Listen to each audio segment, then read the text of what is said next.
Espera só um pouquinho, você vira aqui.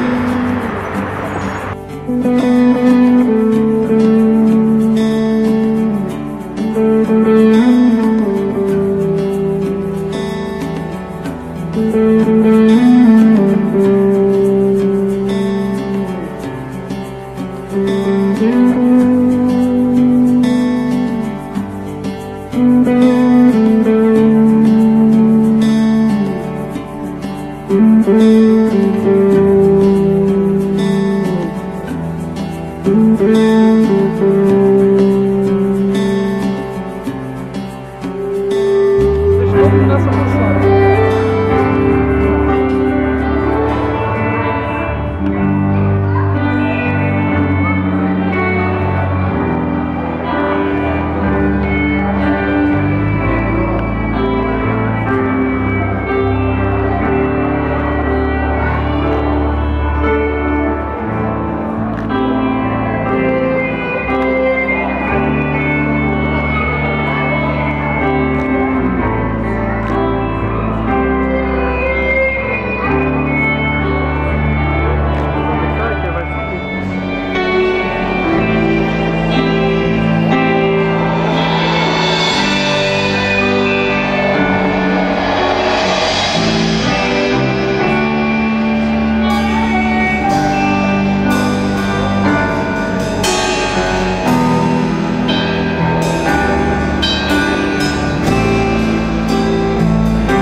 Amém. Nós queríamos, em nome de Elcio, de Núbia, agradecer a todos vocês que vieram, familiares, amigos, testemunhas, padrinhos, não é? Mas acima de tudo, eu tenho certeza que esse casal gostaria de saudar um convidado muito especial. Não que você não seja especial, mas aquele convidado que tem andado com ele durante todos esses anos, aquele convidado que tem estimulado Núbia e Elcio para que estivessem hoje aqui no altar do Senhor. O nome desse convidado é Jesus Cristo. Amém. E nós iremos então orar nesse minuto para que o Senhor Jesus, como convidado de honra, possa estar nessa cerimônia e possa estar o resto da vida desse casal, onde eles andarem. Amém? Senhor, nós te louvamos, te bendizemos, agradecemos a Ti pela vida de Núbia, de Elcio, pela vida de cada amigo, parente, cada familiar, cada pessoa que entrou nesse templo, meu Pai, que eles possam receber a palavra que é boa, agradável e perfeita, a palavra que vem do Teu trono. Quando esse casal, meu Pai, eu te louvo pelo compromisso que nós sabemos que ambos têm para contigo. Abençoe o caminhar deles agora. Está vendo a seriedade, Alcinho que é muita intimidade, né, filho? São muitos anos acompanhando esse rapaz. Núbia, esse menino já me deu trabalho, viu? Graças a Deus. Mas hoje ele só dá alegria para a honra do Senhor. Como você também, né, Núbia? Uma menina séria, uma menina de Deus. Mas foi bom dar um tchauzinho pro pessoal, ver como o pessoal tá bonito, tá arrumado, tá bacana. São testemunhas. Testemunhas daquilo que vocês hoje vieram fazer aqui, que é se unirem no altar do Senhor, com a bênção do Senhor, em aliança para com o Senhor, não é? Isso aí nós sabemos como o casamento é algo de Deus, como o casamento é algo sério, e as pessoas às vezes não dão tanto valor, não é? Nos dias de hoje desprezam às vezes a figura do casamento, não é? Falam assim, vamos dar um tempo, vamos viver um tempo junto, depois, quem sabe um dia a gente casa. Casamento é algo tão de Deus, que a Bíblia diz, o que Deus faz não pode mudar nem um jota, nem um tio, não é assim? Para que vocês tenham noção, e vocês convidados que estão aqui, o tanto que casamento veio do coração de Deus, que Elcio e Núbia, a partir de hoje, nunca mais serão solteiros. Por isso o casamento é uma instituição de Deus. Nunca mais, depois que você casa, você vai ser solteiro de novo. As pessoas podem ser viúvas, separados, divorciados, mas a situação de solteiro, nunca mais vocês serão. Eu quero trazer uma palavra para vocês esta noite, para a nossa meditação, e ela está baseada na essência do casamento, o tempero do casamento. O que não pode faltar no casamento? Todo mundo para pensar, o que seria? Mas como a Bíblia é um manual de Deus, será que a Bíblia fala alguma coisa? Será que nós poderíamos extrair alguma coisa da palavra de Deus que viesse nos ajudar no nosso casamento? Claro. A Bíblia tem 8.000 promessas, né, Núbia? Você fez seminário, sabe disso? Tem 18.000 obrigações. As pessoas às vezes falam tanto das promessas, mas esquecem que a Bíblia nos traz uma responsabilidade. Como o casamento também é assim. Eu queria ler para vocês no Evangelho segundo Lucas, capítulo número 14, do versículo 7 ao versículo de número 11. É uma parábola. E uma parábola que a princípio você pode dizer assim, mas o que tem a ver com o casamento? E nós vamos mostrar o que o Espírito Santo mandou falar para vocês hoje. Amém? Diz o seguinte: os primeiros lugares. Reparando como os convidados escolhiam os primeiros lugares, propôs-se uma outra parábola. Quando por alguém fores convidado para um casamento, não procures o primeiro lugar, para não suceder que, havendo um convidado mais digno do que tu, vindo aquele que te convidou, e também ele te diga, dá um lugar a este, então irás envergonhado ocupar os últimos lugares. Pelo contrário, quando fores convidado, vai tomar o último lugar, para que quando vier o que te convidou, te diga, amigo, sente mais para cima, ser-te-á isto uma honra diante de todos, os mais que sejam também convidados. Pois todo o que se exalta será humilhado, e o que se humilha será exaltado. Elcio e Núbia, 2 temperos para o casamento de vocês, e para o casamento de todos que aqui estão, e para aqueles que pretendem um dia se casar: prudência e humildade. Prudência e humildade. Sabe, eu completei 26 anos de casado. 27, ó, minha esposa já falou que é 27. 27. Tá certo? Aí ela foi meio substituída, o rapaz tá ali, eu tô, ó. Aqui, ó. Brincadeira. Mas olha só, 27 anos de casado. E hoje em dia, gente, como é tudo, nós temos tanta mania de reivindicar as coisas, não é? Exigimos tanto os nossos direitos. Não é à toa que eu falei das 8.000 promessas, das 18.000 obrigações, deveres, porque nós queremos fazer as nossas vidas, os nossos casamentos, tá certo? Um local onde temos direitos e temos obrigações. Eu não estou mudando isso, não é isso que eu estou dizendo, mas eu estou dizendo que a essência do casamento está no amor de Deus, e o amor de Deus, tá certo? Jesus tinha o direito de não morrer na cruz por vocês, porque não pecou. Não é? Ele não tinha a obrigação de morrer na cruz. Ele tinha o direito de não morrer e também tinha a obrigação de não morrer. Olha que interessante. Mas Jesus era movido pela prudência e pela humildade. E o casamento deve ser desse jeito, queridos. Prudência. Prudência e humildade. Por que eu digo isso? Porque olha só, esse texto que eu leio para vocês fala de um casamento. E a primeira coisa que Jesus nos ensina é ser prudentes.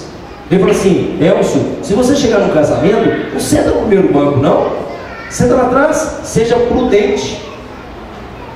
Para que se você sentar na frente, você não passe vergonha de depois ser convidado a passar para trás. Mas faça o seguinte: sente lá atrás, espere ser chamado para frente. Isso é prudência. Isso é ser também humilde. E a Bíblia diz que os humildes herdarão o reino dos céus. Agora, pastor, traduz isso no casamento? Sim, vamos traduzir para o casamento. Prudência. Elcio, mulher não é igual ao homem, querido. Apesar de ter sido tirada do homem, ela é diferente. Mulher precisa falar 5 vezes mais do que nós falamos um dia. É verdade. Elas precisam, é uma necessidade delas. E se Núbia não consegue falar no trabalho, pode esperar. Por experiência própria, ela vai falar em casa. E você deve ser prudente e aprender a ouvir. Muitas vezes, na discussão, a mulher vai querer falar. E nós traduzimos isso para os homens como sendo assim: não, ela acha que está certa. Não é isso. Ela acha que ela tem que falar porque ela precisa falar. E os homens, às vezes, Núbia, eles não querem fazer nada. Eles querem simplesmente pegar um controle remoto e ficar passando a televisão assim. Tum, tum, tum. Homem pega no tranco, é carne velho. Se você não deixar ele mudar os canais, ele não consegue prestar atenção, porque ele foi feito dessa maneira. A palavra de Deus em Efésios nos ensina 5 que o homem nasceu para ser respeitado. Tenha prudência nessa questão. Todo homem sente o desejo de ser respeitado, e toda mulher precisa ser amada. Por isso que a palavra de Deus fala: olha, esposas, sejam submissas, ou seja, respeitem os seus maridos. E maridos, amem as suas esposas. Isso é essência, gente. Isso não pode mudar. E quando você é prudente, você entende isso. É importante ser prudente, entender essas questões. Núbia, você sabe por que o Elcio tem desejo, tem vontade de ser respeitado? Porque ele foi feito dessa forma.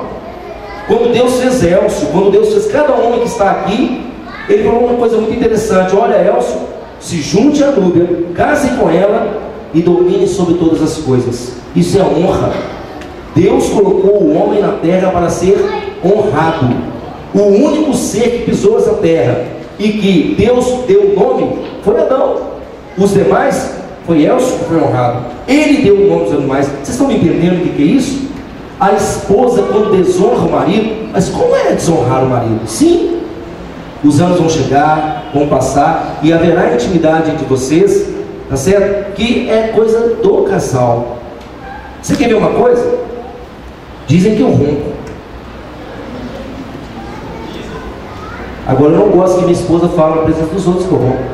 Eu posso falar, mas ela não, porque eu nasci com essa necessidade de ser honrado. Vocês entenderam? E a mulher nasceu com a necessidade de ser amada. Elcio, então Deus falou com você: Elcio, põe o nome em tudo, domine sobre tudo, governe sobre tudo. Mas para Núbia, Deus não falou nada. Como você é o cabeça e não o cabeção, você falou para Núbia. Quando você viu Núbia, você falou para ela assim: osso dos meus ossos, sangue do meu sangue, serás varoa, porque do varão foi tirada. Denilson, isso é uma declaração de amor. Vocês já pararam para pensar que a primeira coisa que Eva escutou foi uma declaração maravilhosa de amor? Quando Eva abriu os olhos, Adão falou assim: olha, Eva, você é osso dos meus ossos, sangue do meu sangue, você é minha varoa, porque do varão foi tirada. Eva derreteu naquele momento, né? A primeira coisa que Eva ouviu foi uma declaração de amor. Não é à toa que mulheres precisam ser amadas, porque elas nasceram para serem amadas, e os homens estão perdendo essa referência. Sabe por quê? Porque estão baseando a sua relação, seja em casa, seja no trabalho, seja onde for, através dos seus direitos e nem sempre pelas suas obrigações. Quando a palavra de Deus nesse texto nos ensina humildade e prudência. E eu gosto muito do versículo aqui, o Alisson vai lembrar bem, que nós falamos também no casamento dele. O versículo de número 11 diz uma coisa muito interessante e muito bonita. Olha só: pois todo o que se exalta será humilhado, e o que se humilha será exaltado. Como eu falei, homem não gosta de ser desonrado, ele não gosta de ser humilhado. O Elcio nunca vai gostar que alguém humilhe. Mas Elcio, presta atenção, se humilhar é ato de grandeza, não de fraqueza. A Bíblia ensina que nós devemos o quê? Nos humilhar. E você sabe o que é nos humilhar? Abrir mão de direitos. O problema dos casamentos, das separações, é que ninguém quer abrir mão de direitos em favor da família. Esse é o problema. Por isso que eu falei humildade e prudência. Vocês estão me entendendo bem? Então, Elcio, quando a palavra diz, quando Núbia, a palavra diz, se humilha, se fala o seguinte: Núbia, pensa que você tem direito, abra mão do direito. A grandeza está em se humilhar. Quando o homem chegou na festa e sentou no último banco, sabendo que o banco separado para ele era mais à frente, ele se humilhou. E quem se humilha é exaltado. Olha que interessante. A Bíblia não ensina você a ser bobo, ser humilhado pelos outros, mas a Bíblia te ensina a ser sábio e se humilhar perante os outros. Um casamento só dá certo quando vocês dois entenderem que vocês devem abrir mãos de direitos em favor da família. Isso é humildade, isso é prudência. Guardem isso no coração de vocês, porque não tem lugar melhor para sermos imagem e semelhança de Deus do que dentro da nossa casa. Sabe? Quantas pessoas às vezes, não é? A esposa deseja que o marido fosse o patrão, o cliente, é assim ou não é? O carro. Gente, as coisas têm valor para a gente. Nós podemos medir o valor que as coisas têm pelo tempo que nós gastamos com ela. É ou não é? Eu não gasto tempo com coisa que eu não gosto. Eu tomo banho rapidinho, adivinha por quê? Não gasto tempo com aquilo que eu não gosto. Mas eu tomo todo dia, viu, gente? Questão de prudência e humildade. Vamos tomar uma para ver aqui quando você vai dormir, tá? Então banho é importante, mas você não gasta tempo. Eu vejo às vezes pessoas gastam um sábado inteiro lavando um carro, cuidando do carro, e a esposa lá Se pudesse, ele colocava a esposa na garagem e colocava o carro na cama, não é? E as esposas colocariam a mãe, o pai, as irmãs, o sobrinho, o tio, no lugar do marido. Isso está errado. Isso é não querer abrir mãos de direitos. E a Bíblia ensina que no casamento nós devemos abrir mão de direitos. Jesus se casou com a igreja. E Jesus abriu mão pela igreja. Ele era Deus, se fez homem. Olha só, quer alguém se humilhar mais que isso? Quando ele se fez homem, ele similou-se a um pecador. Ele não era pecador e se fez pecador. E mesmo não pecando, Núbia e Elcio, ele não olhou os nossos pecados, mas na cruz falou: Pai, perdoa Núbia e Elcio, eles não sabem o que fazem ainda, saberão no tempo. Então, amados queridos, lembrem-se disso, guardem isso no coração. As grandes coisas começam com as pequenas coisas. Num casamento, vocês devem ter uma só competição entre vocês. Tudo deve ser comum, ok? Não tem o meu salário, o seu salário. Não existe isso mais. É o nosso, é a nossa casa, a nossa obrigação. Quando vier os filhos, não é o seu filho quando está chorando, quando está fazendo birra, não. O nosso filho. O bonitinho também é nosso, mas o birrento é nosso. Isso é importante, porque nós temos mania, né, de falar: olha o seu filho ali. Essa mania, infelizmente, veio de Adão e Eva também. Adão falou assim: ó, mulher que você me deu. E a Eva: olha a serpente que você colocou. E a serpente, como não tinha dedo para apontar para ninguém, ganhou a culpa de tudo, né? E às vezes no casamento nós fazemos isso. É assim, não é? Olha só, é o meu dinheiro. Quantos maridos você falam: meu dinheiro? Que meu? Acabou. Nunca mais vocês são solteiros. Para para pensar nisso. Não tem mais meu, não tem mais seu. Agora uma vida de nosso. E isso é tão sério, porque numa competição só que vocês vão ter no casamento de vocês. Sabe qual que é? O mais crente vai perdoar primeiro no casamento. Essa competição eu quero ver quem vai ganhar.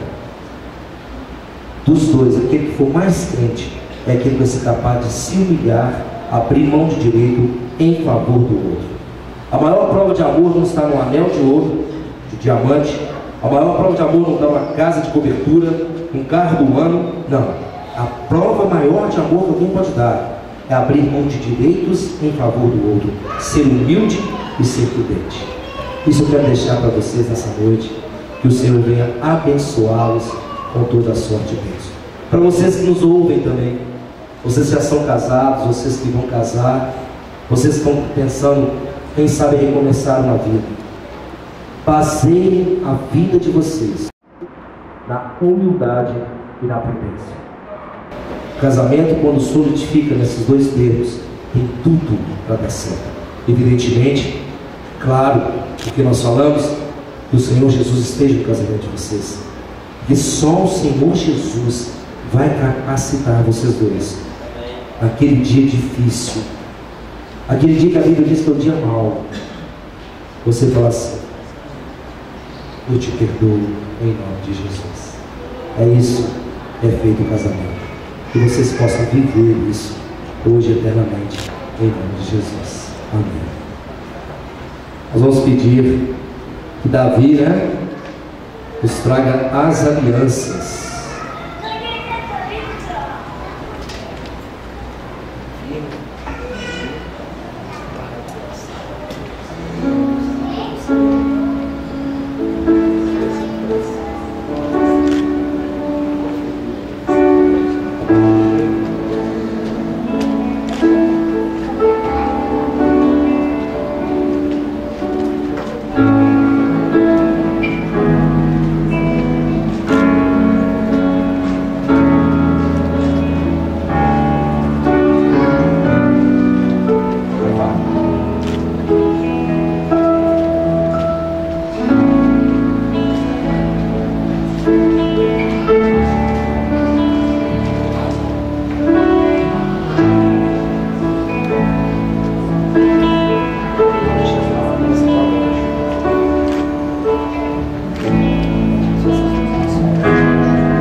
cordão, quase que eu me perco, tá vendo?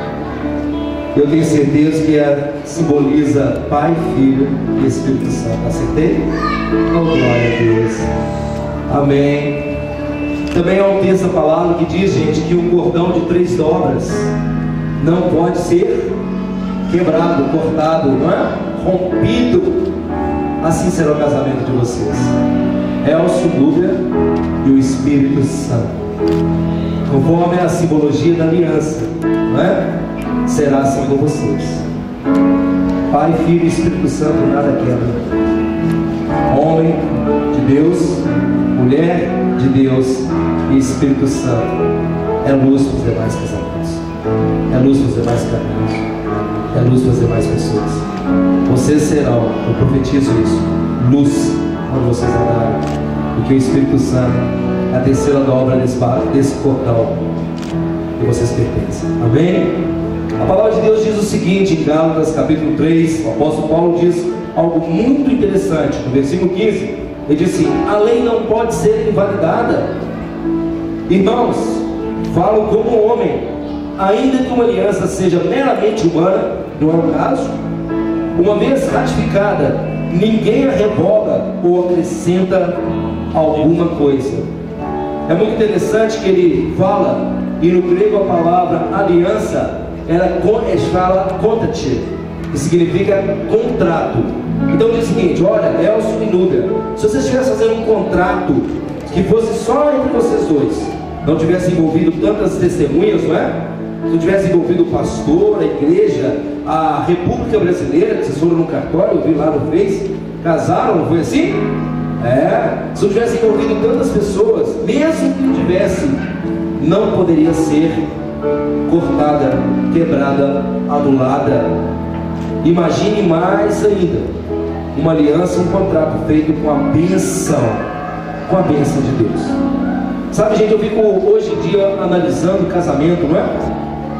Como algumas pessoas casam irresponsavelmente, convidam pessoas, ganham presentes, montam casa. Tem uns até que os padrinhos montam a casa para os noivos, não é assim? E aí um dia você escuta assim: nossa, separou. Como é isso funciona desse jeito? Gente, vou dar um conselho para vocês aqui, e se vocês toparem, eu sou o primeiro da lista. Todo casamento que vocês forem, presta atenção, principalmente as mulheres que arrumaram o cabelinho, fizeram chapinha, estão todos bonitinhos aí, olha aí, ó, a moçada tá linda. Olha para eles lá, Elcinho e Nubrano, tá todo mundo lindo, dá uma olhada, ó. Não tá? Tô achando também. Mas presta atenção, Guilherme, olha só, a partir de hoje você vai guardar, anota tudo que você gastou. Quando você for no casamento de um casal não cristão, porque divórcio e separação não é para cristão. Amém? Nós sabemos a responsabilidade de uma aliança. E que esses dois, um dia vão separar, bate na porta deles, toca a campainha e apresenta a lista de gastos. Mas olha que eu vim aqui receber. É lógico, por que não? Eu investi em vocês. Agora já imaginou? Eu fico imaginando o padrinho chegando, saindo com o fogão debaixo do braço, o micro-ondas, a televisão, o outro carregando. Eu acho que eles vão pensar 2 vezes antes de fazer bobagem. Eles vão ver que eles envolveram